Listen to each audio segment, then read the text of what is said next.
Hello everyone, എൽഹം അക്കാഡമിയുടെ പുതിയൊരു ക്ലാസ്സിലേക്ക് സ്വാഗതം. ഇന്ന് നമ്മൾ ചിന്തിക്കാനായിട്ട് പോകുന്ന ടോപ്പിക് ഏതാണ്? രാഷ്ട്രപതി, പ്രസിഡൻറ്റ്.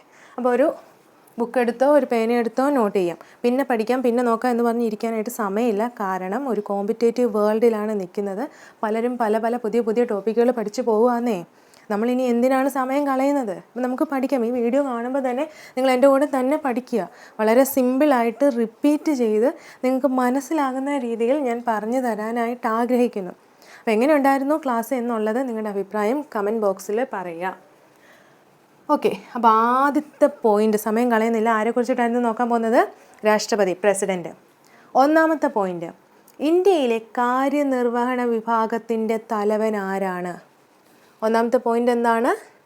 ഇന്ത്യയിലെ കാര്യനിർവഹണ വിഭാഗത്തിൻ്റെ തലവൻ ആരാണ്? അതെ, നിങ്ങൾ പറഞ്ഞത് കറക്റ്റാണ്, രാഷ്ട്രപതി. Very good. ഇനി രണ്ടാമത്തെ പോയിൻ്റ്, രാഷ്ട്രപതി സ്ഥാനത്തേക്ക് മത്സരിക്കാൻ വേണ്ട യോഗ്യത. രാഷ്ട്രപതി സ്ഥാനത്തേക്ക് മത്സരിക്കാൻ വേണ്ട യോഗ്യത എത്ര വയസ്സാണ്? ഒന്ന് ഊഹിച്ച്, എത്ര വയസ്സാണ്? അതെ, പലരും കറക്റ്റ് ആൻസർ പറയുന്നുണ്ട്. അതെ, 35, 35 വയസ്സ് പൂർത്തിയായ ഇന്ത്യൻ പൗരർക്ക് രാഷ്ട്രപതി സ്ഥാനത്തേക്ക് മത്സരിക്കാൻ യോഗ്യതയുണ്ട്. എത്ര വയസ്സാണ്? 35 വയസ്സ് പൂർത്തിയായ ഇന്ത്യൻ പൗരർക്ക് രാഷ്ട്രപതി സ്ഥാനത്തേക്ക് മത്സരിക്കാൻ യോഗ്യതയുണ്ട്. പഠിച്ചല്ലോ. ഇനി അടുത്തത്, ഇനി രാഷ്ട്രപതിയുടെ തിരഞ്ഞെടുപ്പ് രീതി എങ്ങനെയാണ് എന്നാണ് നോക്കാൻ പോകുന്നത്. മൂന്നാമത്തെ പോയിൻ്റാണ് തിരഞ്ഞെടുപ്പ് രീതി എന്നുള്ളത്. നോക്കിക്കോ, ഞാൻ പറയാനായിട്ട് പോവുകയാണ്. പാർലമെൻറ്റിൻ്റെ ഇരുസഭകളിലെയും സംസ്ഥാന നിയമനിർമ്മാണ സഭകളിലെയും തിരഞ്ഞെടുക്കപ്പെട്ട അംഗങ്ങൾ ഉൾപ്പെട്ട ഇലക്ട്രൽ കോളേജാണ് രാഷ്ട്രപതിയെ തിരഞ്ഞെടുക്കുന്നത്. മനസ്സിലായോ? യോ മനസ്സിലാകുന്നില്ല എന്ന് പറഞ്ഞിരുന്നു കഴിഞ്ഞാൽ അവിടെ ഇരിക്കത്തേ ഉള്ളൂ. എനിക്ക് മനസ്സിലാക്കാൻ പറ്റുമെന്ന് പറഞ്ഞിട്ട് ഇതൊന്നുകൂടി ഒന്ന് കേട്ട് നോക്ക്. അല്ലെങ്കിൽ ഈ വീഡിയോ ഒന്ന് പോസ് ചെയ്ത് ഒന്ന് നോട്ടിലൊന്ന് എഴുതി നോക്ക്. ഒന്നുകൂടി പറയാണ്. പാർലമെൻറ്റിൻ്റെ ഇരുസഭകളിലെയും സംസ്ഥാന നിയമനിർമ്മാണ സഭകളിലെയും തിരഞ്ഞെടുക്കപ്പെട്ട അംഗങ്ങൾ ഉൾപ്പെട്ട ഇലക്ട്രൽ കോളേജാണ് രാഷ്ട്രപതിയെ തിരഞ്ഞെടുക്കുന്നത്. അപ്പോൾ നമ്മൾ 3 പോയിൻറ്റ്സാണ് പറഞ്ഞല്ലേ. അങ്ങനെയാണെങ്കിൽ നാലാമത്തെ പോയിൻ്റാണ് പറയാൻ പോകുന്നത്. ഇന്ത്യയിൽ രാഷ്ട്രപതിയുടെ ഔദ്യോഗിക കാലാവധി എത്ര വർഷമാണ്? Very good. ഇത് പറഞ്ഞപ്പോൾ തന്നെ പലരും പറയുന്നു 5 വർഷം, 5 years. Very good.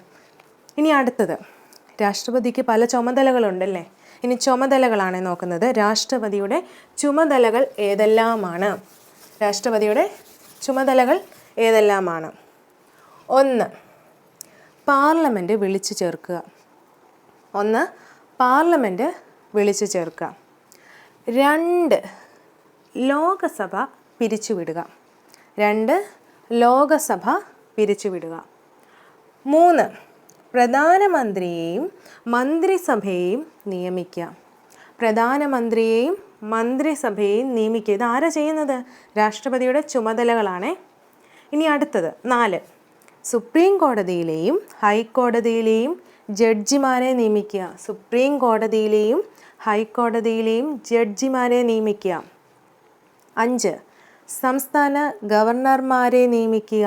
സംസ്ഥാന ഗവർണർമാരെ നിയമിക്കുക. ആരാ? രാഷ്ട്രപതി. അടിയന്തരാവസ്ഥ പ്രഖ്യാപിക്കുക. ആരുടെ ചുമതലയാണ്? രാഷ്ട്രപതിയുടെ. ഇനി അടുത്തത് ഏറ്റവും അവസാനത്തെ പോയിൻ്റാണ്. പ്രതിരോധ സേനകളുടെ സർവ്വസൈനാധിപനായി പ്രവർത്തിക്കുക. പ്രതിരോധ സേനകളുടെ സർവ്വസൈനാധിപനായി പ്രവർത്തിക്കുക തുടങ്ങിയവയാണ് രാഷ്ട്രപതിയുടെ ചുമതലകൾ. ഒരു 7 ചുമതലകൾ പറഞ്ഞല്ലേ. പാർലമെൻറ്റ് വിളിച്ചു ചേർക്കുക, ലോകസഭ പിരിച്ചുവിടുക. എൻ്റെ ഒപ്പം പറ. പാർലമെൻറ്റ് വിളിച്ചു ചേർക്കുക, ലോകസഭ പിരിച്ചുവിടുക, പ്രധാനമന്ത്രിയെയും മന്ത്രിസഭയെയും നിയമിക്കുക, സുപ്രീം കോടതിയിലെയും ഹൈക്കോടതിയിലെയും ജഡ്ജിമാരെ നിയമിക്കുക, സംസ്ഥാന ഗവർണർമാരെ നിയമിക്കുക, അടിയന്തരാവസ്ഥ പ്രഖ്യാപിക്കുക, പ്രതിരോധ സേനകളുടെ സർവ്വസൈനാധിപനായി പ്രവർത്തിക്കുക. മനസ്സിലായല്ലോ. ഇനി അടുത്തത്, രാഷ്ട്രപതി രാജി സമർപ്പിക്കുന്നത് ആർക്കാണ്? രാഷ്ട്രപതി രാജി സമർപ്പിക്കുന്നത് ആർക്കാണ്? ആർക്കാണ്? ഉപരാഷ്ട്രപതിക്ക്. ആർക്കാണ്? ഉപരാഷ്ട്രപതിക്ക്. അങ്ങനെയാണെങ്കിൽ ഏറ്റവും അവസാനമായിട്ട് നമ്മൾ നോക്കാൻ പോകുന്ന പോയിൻ്റ് എന്ന് പറയുന്നത് ഇതാണ്. രാഷ്ട്രപതിയുടെ അഭാവത്തിൽ രാഷ്ട്രപതിയുടെ ചുമതല നിർവഹിക്കുന്നതാരാണ്? അല്ലേ? രാഷ്ട്രപതിയുടെ അഭാവത്തിൽ രാഷ്ട്രപതിയുടെ ചുമതല നിർവഹിക്കുന്നത് ആരാണ്? PM ആണോ? ആരും അങ്ങനെ പറഞ്ഞതുപോലെ തോന്നുന്നു. അങ്ങനെയല്ല കേട്ടോ. ആൻസർ എന്ന് പറയുന്നത് ഉപരാഷ്ട്രപതിയാണേ. ആരാ? ഉപരാഷ്ട്രപതി. രാഷ്ട്രപതിയുടെ അഭാവത്തിൽ ഉപരാഷ്ട്രപതിയാണ് ഈ ചുമതലകളെല്ലാം എന്ത് ചെയ്യുന്നത്? നിർവഹിക്കുന്നത്. അപ്പോൾ ഇന്നത്തെ ക്ലാസ്സിൽ നമ്മൾ നോക്കിയത് രാഷ്ട്രപതിയെക്കുറിച്ചിട്ടായിരുന്നു.